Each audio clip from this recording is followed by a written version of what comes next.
Mindcrime Liberty Show with me, Swilly Dobson, and him, Tim Patton. Today we discuss what is economic growth, what causes it, and why should we care? The idea for this episode came from there's an Austrian economics Facebook group, and someone had posted this meme, which was, what is the Austrian economics alternative to stimulus? Now, the idea it would seem to be behind this question is, we need stimulus, we need government stimulus to get the economy growing. And the whole point here is we must grow.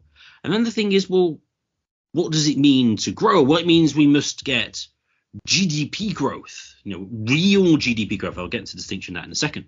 And that's what we want. But then the question is, well, what does it even mean? And why should anyone care about that? I mean, so for instance, in 2020, the UK suffered her biggest recession on record.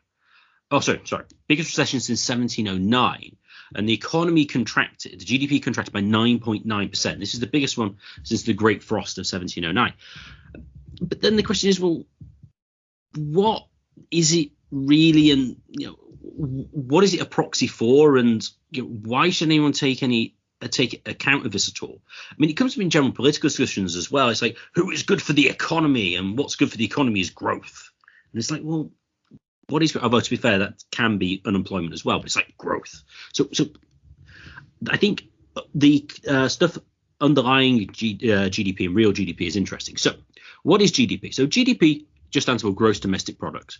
All it is the total amount of spending on final goods and services produced within a year within a particular geographical border. It's basically total spending on final goods. It doesn't take into account intermediate spending. So if you were to produce a car, firms in the supply chain would have sort of like paid them people to mine it, and they'd be transported and be paid and be sold to another company that would have manufactured the steel, which would then go to the car manufacturer. So the intermediate steps, that's all discounted. All they look for is the final goods and services, because the idea is it's the value of total output. And if you to add them multiple times, you would be double counting. Now, there may be reasons to measure that. Mark Skousen advocates it as a good way of testing, looking at the effect on like the business cycle, it's something called gross output, which includes all spending. But the GDP is just total spending on final goods and services. Now, when looking at growth, no one ever uses just GDP figures, because the problem with that is if you just spend more money, GDP goes up. And no, not even the most crazed MNTer is going to say that Zimbabwe in the late 2000s got richer when they started producing the $100 trillion note. So what you need to do here, and this is, again, a tricky thing, is when you're looking at GDP growth, to convert it into real GDP, so an increase in the real value of the economy, you've got to take out the inflation rate. So if you do GDP growth minus the inflation rate, you get the real GDP growth, which is supposed to then represent the genuine increase in the value of goods and services within a geographical area within a specified time period, normally a year. Okay, so that I think is a very fair summary of what real GDP is and what real GDP growth effectively is. So, okay, so far, so good, so what, to quote Megadeth. So what are the problems we've got with GDP? Well, lots. So an interesting case here, I think, is the Second World War in the US when it comes to GDP. Many economists will go, yes, the Second World War is what got America out of the Great Depression, and war spending was good. Now, this is somewhat counterintuitive, especially when you actually look at the GDP figures in the US. You actually see that the US had a massive recession in 1946 after the end of the war. But to my knowledge, nobody in history or newspapers or whatever were going, you know what, we're poorer in 1946 than we were in 1945. So something strange is going on here. And what you will see if you look at the figures is essentially during the Second World War, the government contribution to GDP rocketed, whilst the private sector spending collapsed. So and then what happened in 1946 was that private contributions to GDP rocketed and the government spending decreased, but the government spending decreased so much it actually basically caused a recession. But the privately produced GDP was much higher. So actually, in the post-Second World War period in 46, in reality, people were better off. Why? Because they could buy things that they actually wanted to buy, like shoes, food, clothing, that kind of stuff. And they weren't making as many bombs, which made people, unsurprisingly, somewhat better off. So you've got to take into account who's producing the GDP, because government spending counts as part of GDP. So this is why, for instance, Rothbard suggests basically getting rid of government spending entirely. So he suggests that you can take out government spending to produce net national product. And then he says we need to get rid of the depredations of government spending. So purchases from business by government, purchases from business by government enterprises, and transfer payments, so like welfare payments. And if we got rid of those as well, so previously with the with the net national product, we'll get rid of incomes generated in the public sector. So that would go out first, of like people like teachers or civil servants and stuff. And then welfare payments would go out in the second order of the calculation. So purchases of business by governments, purchases from businesses by government enterprises, and transfer payments. And this is from power and market. And then you leave with private product remaining. And that's what Rothbard thinks is a much better measure than, say, GDP. Now, as to precisely the way that is taken off is irrelevant. But the main thing here is Rothbard's claim is that the government isn't making things better. It's going to make things worse. So you're going to get rid of it. Now, given what I've said about 1945 or 6, this seems to be something relatively reasonable to do. The problem is, whilst the government spends on stuff which is bad, it also spends on stuff which is kind of good. So, I mean, for instance, in the UK, the NHS is pretty rubbish. But, I mean, it does provide some benefit to people, even though, you could say that certainly the costs outweigh the benefits. You could certainly make that kind of claim. But it's not entirely without benefit. Same way with government spending on transport infrastructure. Now, I'm not defending that. I'm somewhat sympathetic to Kevin Carson on that. But some stuff that the government spends on things, they spend on things that people, if they had lower taxes, would spend on themselves. And so trying just to get rid of government spending per se is somewhat tricky, because you'd have to make a distinction between things that the government shouldn't do or spend on at all, ever, or the areas which would be spent on by the private sector and would sort of generate some actual increase in benefit to the population. So that's tricky. Other problems with GDP is it doesn't matter what you spend on. So, for example, if crime goes up and you decide to spend, you save less because you need the money to spend on securing your home.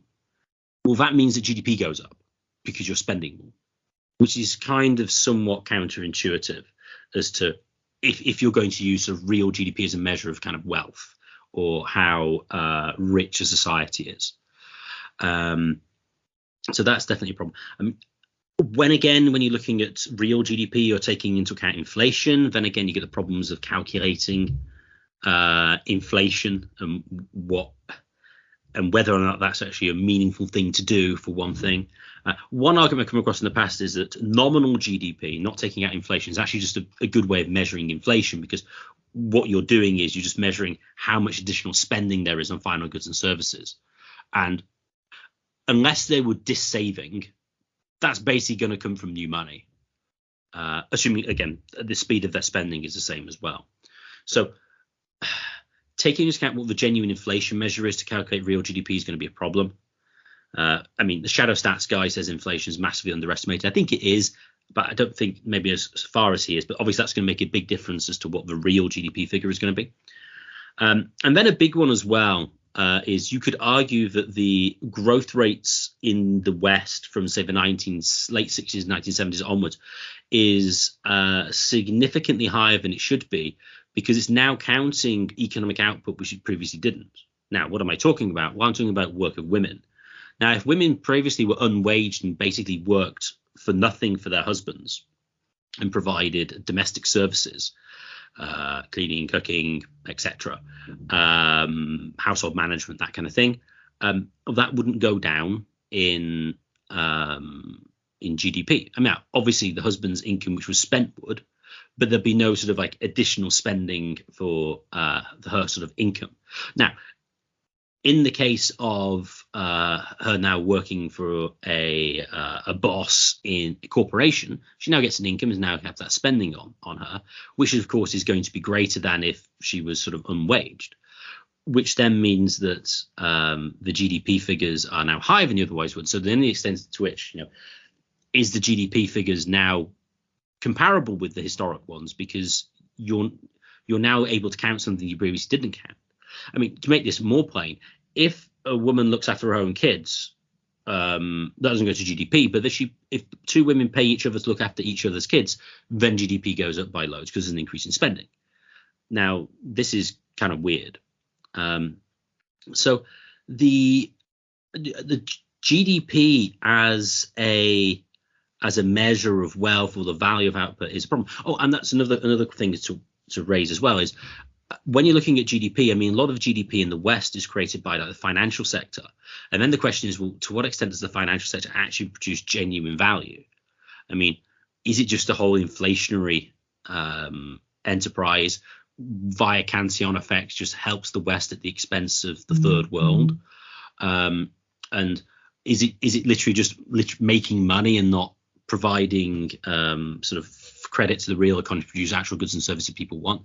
So you've got like the interventionist aspects of that's altered the constellation of production from the private sector. So, well, that's all that is to say is the current economic order is a great mishmash of a whole different things. And so then using a singular measure to try and calculate value is somewhat difficult. So, Tim, I have rambled on long enough at the beginning. Any comments on anything I've said with respect to government problems with interference with GDP, unwaged activities, the financialization of the West, and then producing things of little value, etc.? Hit with anything you deem fit. Very interesting and very nice and eloquent start there. Definitely, we did an episode on experts, and I think that was a very expertly delivered start there. My first question for you is somewhat.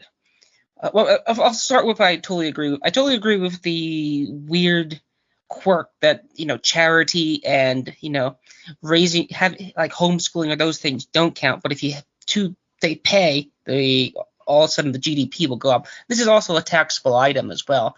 You can tax it. So it's like you send your kids to a private school, that'll get taxed, and of course the public schools will get, that'll just be included in the GDP as well. So that actually makes the Tyler Cowen's point in The Great Stagnation actually possibly even more thicker or stronger, so to speak, which is one of my favorite books. A lot of listeners probably don't like Tyler Cowen. I agree. There's certain aspects you probably shouldn't like about him, but I do think that's one of the more interesting ideas. And I think he made the claim that 1870 to 1914, I forget the exact years he picked, were probably more transformative in terms of innovation and inventions than any other period in history, which is not that surprise. I think the gold bugs would probably give two cheers to that. And actually, if you look at the inventions delivered in those time periods, you basically invented the airplane, the steam, all sorts of major inventions here. I would say, though, to be fair to the statists here, which the statists would never be fair to us, you could argue that war is a form of international crime. Now, you could argue the state does it, and the state itself is the gang, but the FDR and Churchill and the Japanese are just all gangs, and they're just forcing them to spend more money on locks, and which the locks are just battleships, and Tommy guns are just airplanes. So there is that weird quirk there. So I guess the better number would be like standard of living. Which countries have the best standard of living? I guess that would be what you should really try to measure. the fact that you have to put this sort of Orwellian phrase "real GDP" already leads to the problem. It already should make one suspicious. It's like collateral damage once you get to or calling something an illegal occupation. So the fact you put "real" in front of GDP already probably leads to some suspicious points there. So I guess standard of living would probably be the best things. And I've traveled a fair amount, and I would say that Hong Kong, Taiwan, New York, Italy, United States, there's fluctuations and regional diversity, but I would say that these societies are more or less equal in terms of quote unquote standard of living. Now you could get into the weeds of this, and of course, but in terms of standard of living, there are clearly poorer countries in terms of financial output. I do think some number would try to be measured here, just for investment purposes. You want to know, what is the capacity of a local area for economic means. I don't think the state would be the only person or organization to try to do that. So I'm going to make an argument. I'm going to toss it back to you. But one of the things that it's interesting is the MNTers. I guess the historical precedents in the United States for the MNTers are probably the Whigs. The Whigs were the big advocates of internal improvement projects, and Lincoln was a par excellence. Henry Clay was a Whig. Lincoln was a Whig, and the Whigs wanted to build dams. They wanted to build railroads. They wanted to build all sorts of things. And there was an interesting article I once read that said that the Transcontinental Railroad in the United States was less an economic failure in the short and medium term. Long term, it might have been a success, but in the short and medium term, it put out sailing services, and it also sort of made trade routes longer. So now it was probably done for military reasons as well, linking California to New York and Washington. But I do think it did produce the roads and railways and airports the government builds, and the education and the healthcare does produce some value. So I would push back that on Rothbard there. But overall, I'd say you're start very, very interesting here. But I would say the standard of living of a lot of places, economists might say the U.S. is more richer. I think that is somewhat phony baloney. I mean, I don't think France is a poorer country, significantly poorer than the United States, for example, which real GDP numbers would suggest that. I'll pass it back to you, Swetha. Yeah, with the real GDP numbers, I mean, when it comes to standard of living measure, you might use real GDP per capita. So just like basic average incomes, which is a perfectly reasonable way of sort of measuring income. But again, you have the problem of unwaged activity not being taken into account there. And then there's always the problem of, well, it depends how many. Your real GDP per capita could be higher, but then the environment in which you live could be worse. Your life expectancy could be worse in principle, and you could be You could be working more hours, so the amount of leisure that you have is lower. So I think you're right. I mean, what people are really trying to measure when they're looking at real GDP, to a large extent, is standard of living. But the problem with standard of living is a significantly more subjective concept than real GDP is. And as I say, I think this is what ends up happening with a lot of calculations of figures, is there's actually a normative idea behind it that they want to capture, but they can't get away with saying, well, we're kind of just we've got this normative idea and we're going to try and measure where we stand up to it. They have to put it in some sort of pseudo-scientific way. I mean, it's the same thing happens with unemployment. I mean, this is a bit of a deviation, but unemployment is defined essentially as people who are currently searching for work and can't find a job. Now, if you're somebody who, for whatever reason, can't bother to look for a job, then you're not considered unemployed. You're going what's called the economic inactivity figures. But the thing is, the idea behind unemployment being bad was basically that there are people who we think should be employed but aren't. And that's kind of that's a problem that we're going to try and solve. But of course, they can't really measure that. Now, that said, when it goes to standard of living, I really wouldn't want the government to start measuring happiness, despite them trying to do so, because then that will justify them doing lots of crazy things. Not that they need any more justification than last year to do crazy things, but you never know. You don't want to give them any more help. So standard of living and working out. I mean, so for example, I do think you would get firms trying to measure. I wouldn't say necessarily GDP. Firms would be more interested, for instance, in sort of spending in certain areas. Although the question is, how would they get that data? I mean, if you didn't have, well, I mean, the extent to which you might have public limited companies, then you get data there. But I don't know how easily accessible private limited company data is on sales. I'm not sure, but I suppose you could calculate it from there.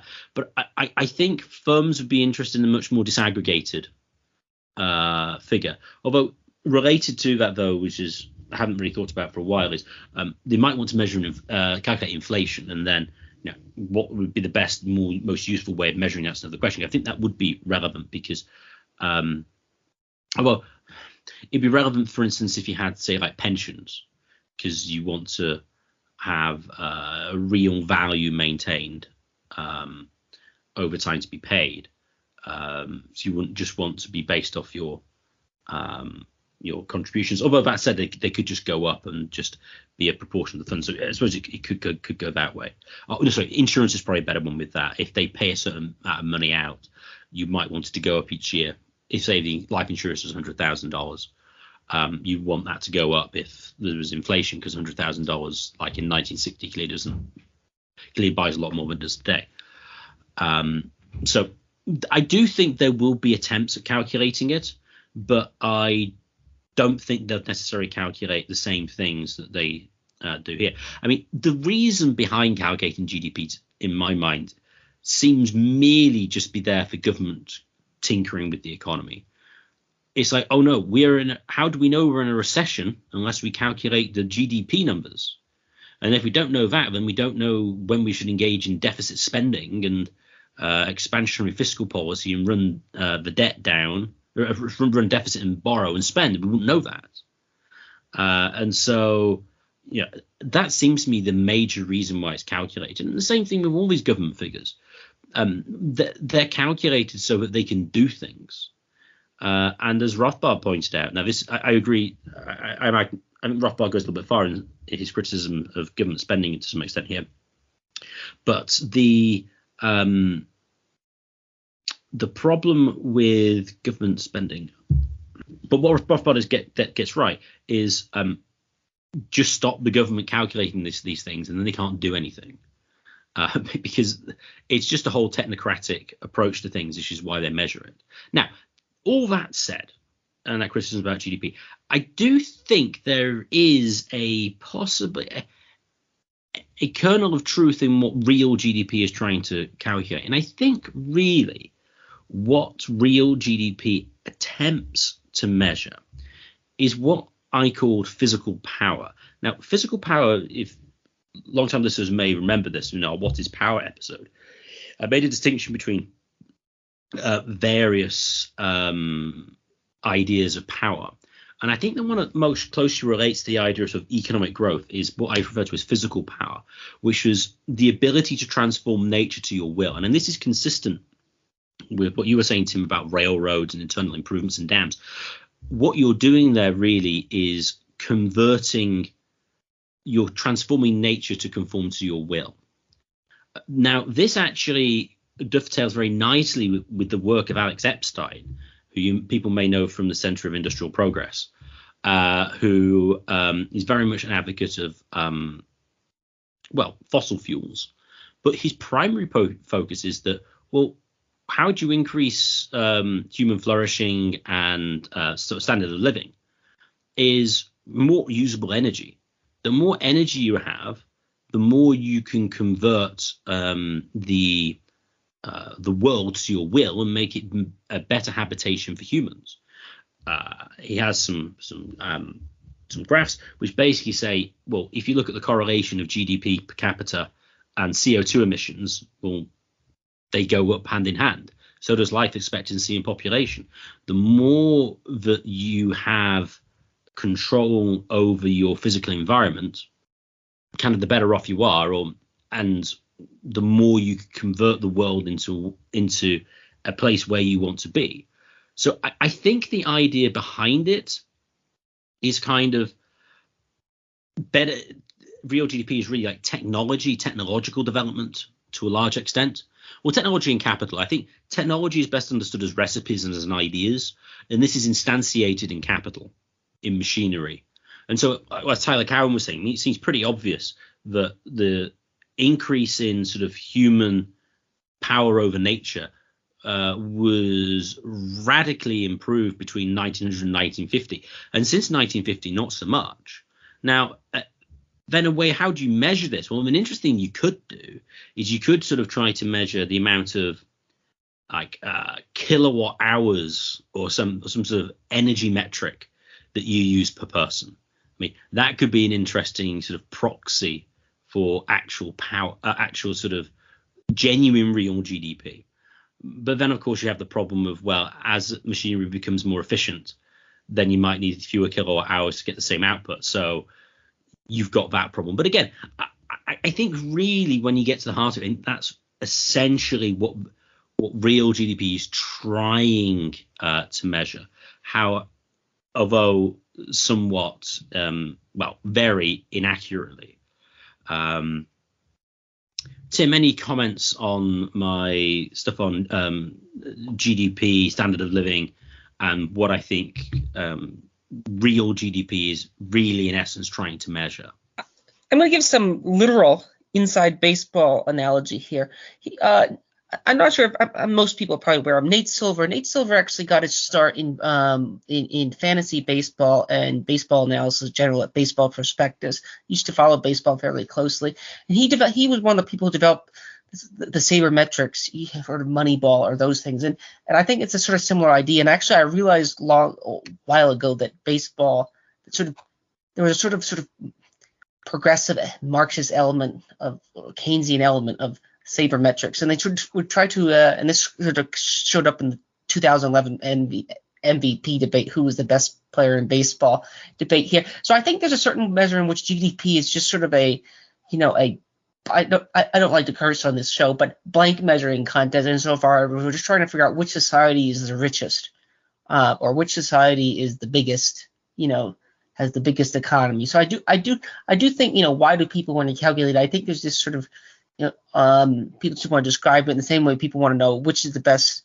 I think NFL and soccer have tried to do the same thing, but baseball is probably the most mechanical of the sports, so it's probably the easiest to do. And actually, that's where Nate Silver got his start in analyzing elections. Actually, Nassim Taleb, who's a proto-Austrian in some ways, I found that actually one of my inroads into politics was this here.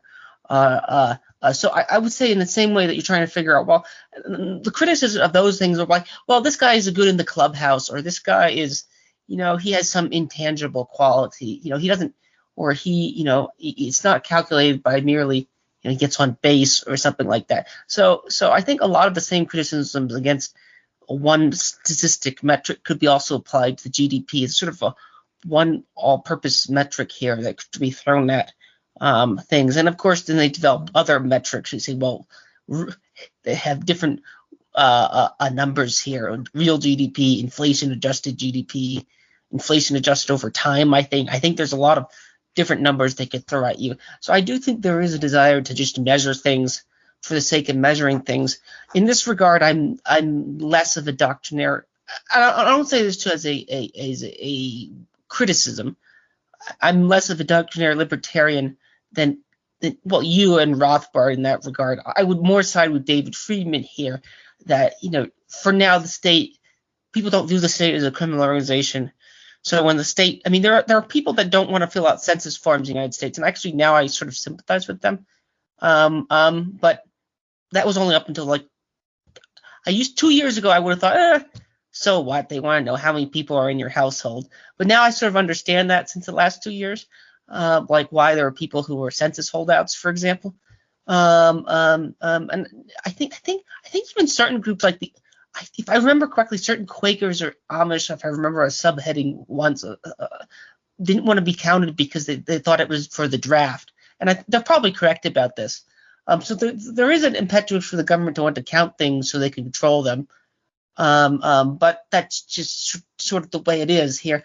But I'm more sympathetic to the idea that the government could, in theory, promote economic growth than the Austrians. This is where there is a book, and I think this has to be discussed, The Entrepreneurial State. And I think the only argument against it is a counterfactual argument that suggests that actually the state's killing, even though Werner von Braun and developed the rockets, do you think it was worth the cost? And this is, I think, Ben Burgess brought this up once on one of his podcasts. The guy brought up the Entrepreneurial State book argument. He said, all the NASA and has created all this sort of technology here, and it was all military purpose. And it's it's all military purpose, and it got repurposed to that. Now this becomes a very interesting thing here, where the part of the state, and this is what's interesting about the state today, is you've talked about energy. Here in the United States, the Biden regime was, I think, trying to shut down Texas's oil production. They delayed it by 5 years. So the state actually, historical states were trying to promote coal extraction, promote oil production, but the current state, for example, is actually trying to shut it down. So they're trying to shut down oil and coal production in the United States. I think they're much further along in Britain and places like that.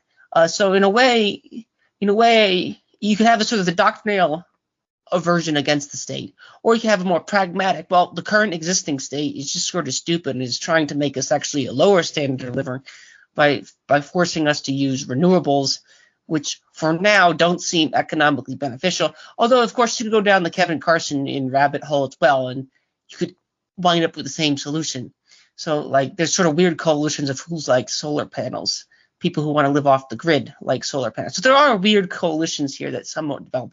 But I would say for now, the state is sort of trying to sabotage economic standard of living.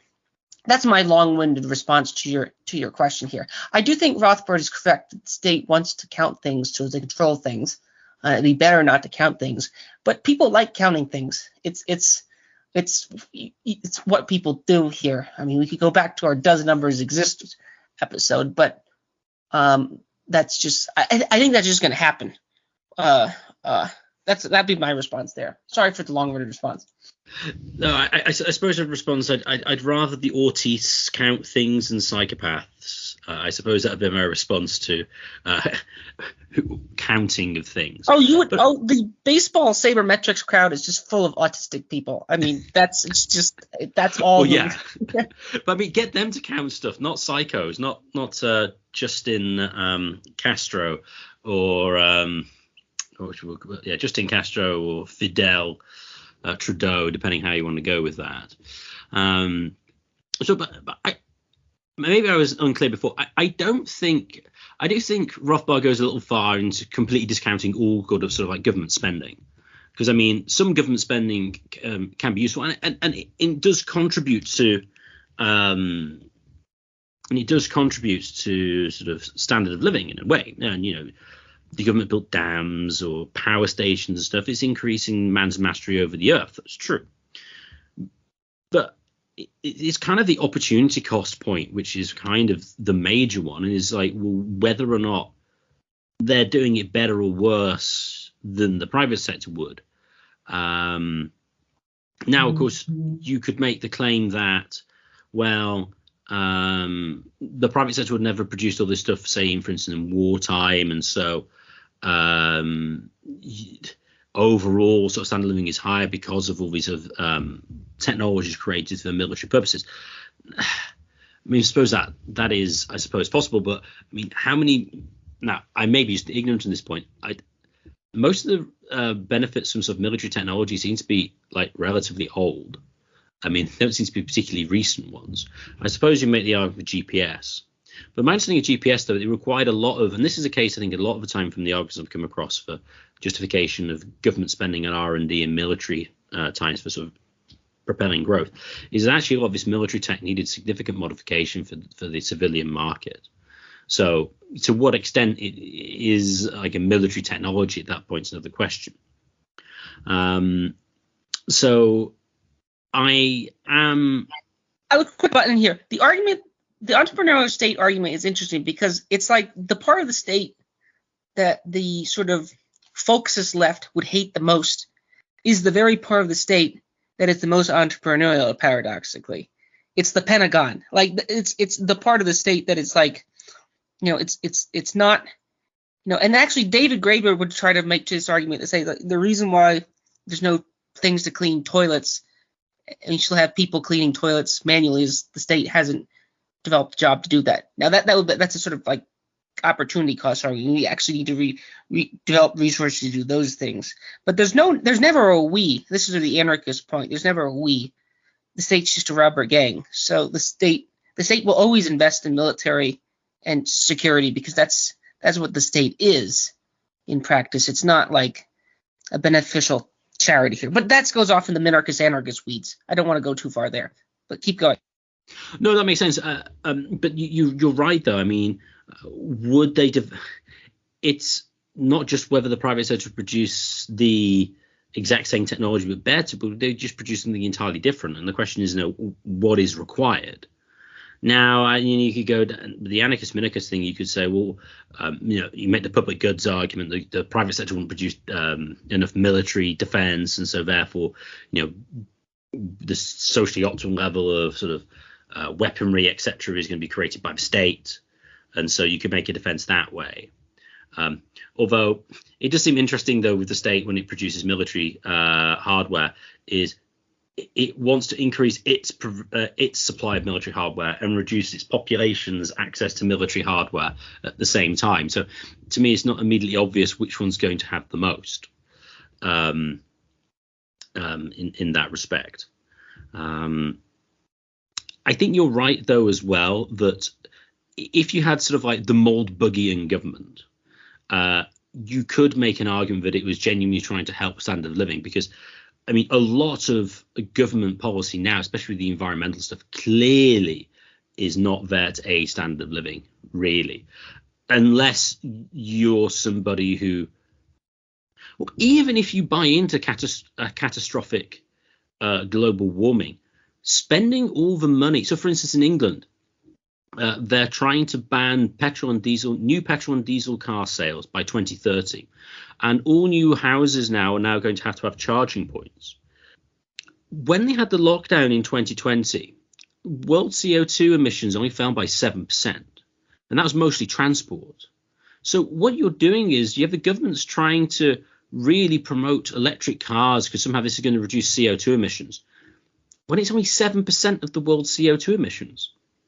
It would seem to be making very, very little sense if the goal was to overall reduce CO2 emissions to prevent global warming. So I think you're exactly right. I mean, we have now governments that don't have the goal really of increasing standard of living of people. I mean, that's certainly true.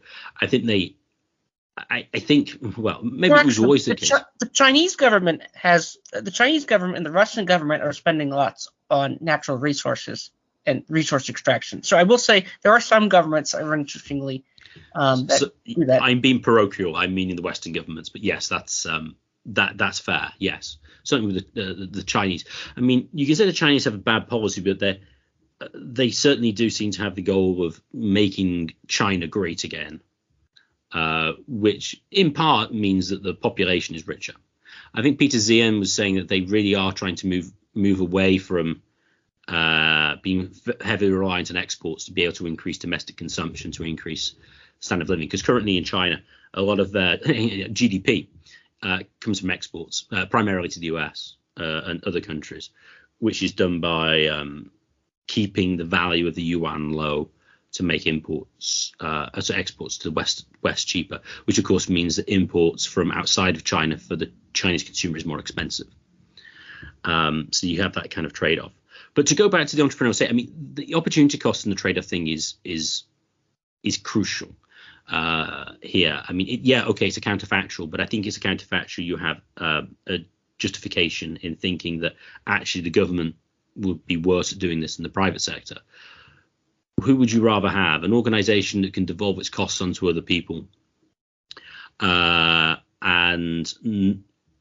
have generally relatively little knowledge about the areas which they're investing in relative to people who actively engage in a particular area, know who the customer is, know what they want, and will make more profits if they do well and provide what consumers want, or lose lots of money if they don't. I'm pretty sure we have at least an a priori assumption that the private organization or voluntary organization, I'm using them synonymously in this case, although to be fair, the charitable organization, the voluntary won't necessarily make losses in the same way. But insofar as they have a goal of trying to serve people, and they could have, well, again, we could have a general discussion on sort of in the future on measurement of anything, because there's an interesting question of, how do charities measure how well they're doing, because half of the charities these days seem to be like quasi government organizations run by people who would otherwise be in your HR department. So it's here, I'll cut in here. The charity point, like how do you measure anything, is probably the question. The question is how do you measure anything, in particularly something as subjective as standard value. And probably the philosophical a priori answer is you can't measure it, so it's a sort of folly. It's a folly to try to measure it, so you shouldn't measure it. But again, I think there are benefits to measuring things, like knowing the length, knowing how many people are in a given area in our city. I think people do that for you can do it for, it could be all nefarious reasons, or there could be non-nefarious reasons too. So GDP, I think you could end up with city GDP. Like which city state has the most things. So in terms of, and your point about the Mulbuggian state that sort of actually tries to do it, I think a lot of quote unquote right-wing anarchists would have a lot harder time justifying their anarchism if the state engaged in certain activities they like instead of engaging in sabotage. And I think that would be true. I think that would be entirely the case. But it's still, I still, if the state might be entrepreneurial in a sense by building dams, roads, and so forth, but there's always sort of a paradox insofar as, what are the externalities here? And this is where the weirdest, where you have the sort of Marxist military Keynesian coalition here, which is a sort of a weird dark side of the moon tag team that, it's like a professional wrestler tag team that in theory makes no sense, but in practice does a lot of damage, where, they'll talk a sort of progressive game, and then they'll bring in the sort of the neoliberals, who, they're sort of like welfare state capitalists in that regard. They just use the state to prop up its own corporations here, which leads to recessions here, which is the business cycle, which the Austrians and Mises figured that out years ago. I think Menger actually figured out even longer, though. Although I'm not precise up with the weeds of all the debates intra-Austrian. So I do think the question, the premise, is sort of phony. Like, what's the Austrian alternative to the economic stimulus here? But I do think, for example, like measuring the distance it takes labor hours to go from like New York City to Chicago, for example. I think Matt Ridley tried to do this, but see, you can get weird answers, which some progressives don't like. Like, it might have been cheaper in 1900 to take a Pennsylvania Railroad train from New York City to Chicago than it is in labor hours now, although that's very hard to calculate. It may have been cheaper. For example, I think the trains in Europe are still slower in certain parts of Europe than they were in like the 30s. I think that, don't quote me on that. This is one of the sorts of jokes that go both ways in a way. So like you could try to generate like lamp hours, like how long was to power a lamp, which goes back to your power. I think Matt Ridley has tried to sort of think about that in his Rational Optimists, which is a very interesting book about how prosperity evolves. He says that prosperity is increased, which sort of contra Tyler Cowen's and some of the paleocons that say that prosperity has gone, human flourishing has gone down in a way. I mean, more people have running water, I think, And I think more people have like access to certain technologies. But it's a very subjective thing. It's a very subjective thing. You might not be able to measure it, and if you could be only doing it for nefarious reasons, which I agree the state is probably doing it for nefarious reasons. Yeah, I mean, one of my final points here. I mean, when it comes to sort of measuring standard of living, and probably one of the most innovative measures I came across was David Friedman in his debate with Richard Wolff on socialism. He basically said, well, the best way to measure, because I think Richard Wolff was defending East Germany on its GDP increase or something, and David Friedman said, well, that's a useless way of measuring stuff. What you should measure is basically emigration and immigration figures. If people leave your country, it's rubbish. He didn't actually say that, but that's basically what he meant. People leave your country, they don't like it, and it's a bad place to live. And if people want to move to your country, it's a good place to live. Now, the obvious problem with this is it's only a comparative measure, not an absolute measure. But has an intriguing logic to it. That said, of course, it kind of assumes that you, in a sense, have open borders, because certain places which do well may not. Supposing that you did have a genuine sort of Hoppian covenant community and they didn't let people in, then, of course, the fact that their immigration was zero or very low wouldn't necessarily imply it was a bad place to live. So there are problems with that.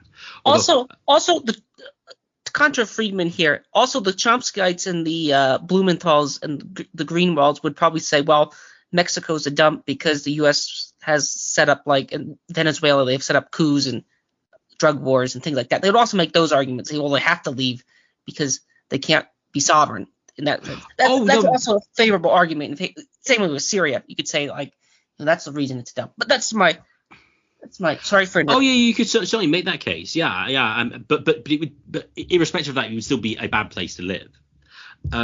So it is kind of very difficult. I think, as I mentioned before, skin in the game and knowledge, and just if people decide to, I suppose this is one of the arguments for sort of like a pan-anarchist, which is really, in a sense, the Friedman position is that, well, you can go to the community you want to live in, and the extent to which you live by the rules of the community and they accept you, and you stay there, but you have a lot of other options. You can go elsewhere. The fact that you remain there probably indicates it's probably quite a good place to be. I think it's a very difficult thing to measure. And you were saying about the paleocons. I mean, when you get to standard of living, I mean, you can look at like running water, the internet and stuff. But again, it depends what you want to measure. I remember Sean Gabb sort of like being sort of skeptical of the economic developments in the 70s. I mean, predominantly in the context of, well, a single wage earner can't really purchase a house and like support wife and kids in the same way they were able to do in the 1970s. Then, of course, it depends on what you think is valuable. And this is what I was saying before. Sorry to cut in. Although to be fair, you could argue that. So, like, take an example. This is another interesting coalition. There's a book called, I think, The Business of Birth or something like that. And it says that the cost of having a pregnancy is like more expensive than ever in a Western country, at least in the United States. But then again, it's complicated here, but it's probably safer than ever, probably, in the sense that if there are complications exist, the child's unlikely to die. But this goes back to the old. I love this sort of debate here. You have these boxes you can keep prenatal, like 22-week-old children, I think, to the record or something. And it's really expensive, but you can do it. And the sort of economist in me, this is why economics is called the dismal science, thinks, Ayn Rand makes this point in a backhanded way with special education. Is this worth putting all these resources into things like that? So it could be that what Sean Gabb is measuring is it's just more expensive to have children, literally. Like universities are much more, education is much more. So again, it's very complicated measuring standards of living. I think it's a very much an enigma. So sorry to keep interrupting there, but I think I know I agree entirely. I mean, it is a very difficult thing to measure, and that's kind of the the point. But I think to a large extent you're going to have these largely sort of subjective, that doesn't necessarily mean they're without value, kind of ideas which are going to underlie whether or not you think things are getting better or things are getting worse. I mean, this goes back to some of our old episodes. Is the world better or worse than it was 30 years ago, for instance? So again, it's not obvious. Again, just to finish, final comment here. When it comes to opportunity cost, one thing is kind of annoying. You're saying people want to count things, but there's vast government departments that are just there to count stuff. It's like, I'm pretty sure you could be doing a more useful job. And if you wanted to count in your spare time and produce YouTube videos, you could. But otherwise, do something more useful. I suppose that would be my sort of final comment here. Tim, any final comments? No, it's like a Monty Python joke. It's such a bureau of counting. You're just counting different things. It's probably mostly nefarious and for nefarious reasons.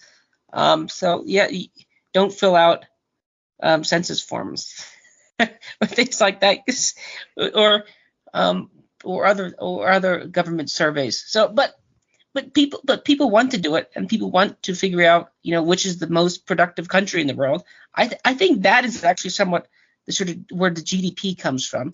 I look at it. I think it's an interesting number to at least look at it. But your critiques of it are quite interesting, and I agree entirely with it. Great opening critique here. I've never actually heard of that, and that's some of my suspicions were actually answered. Thanks for doing that. Very interesting. Thank you for being on the show again, because you're not normally on the show.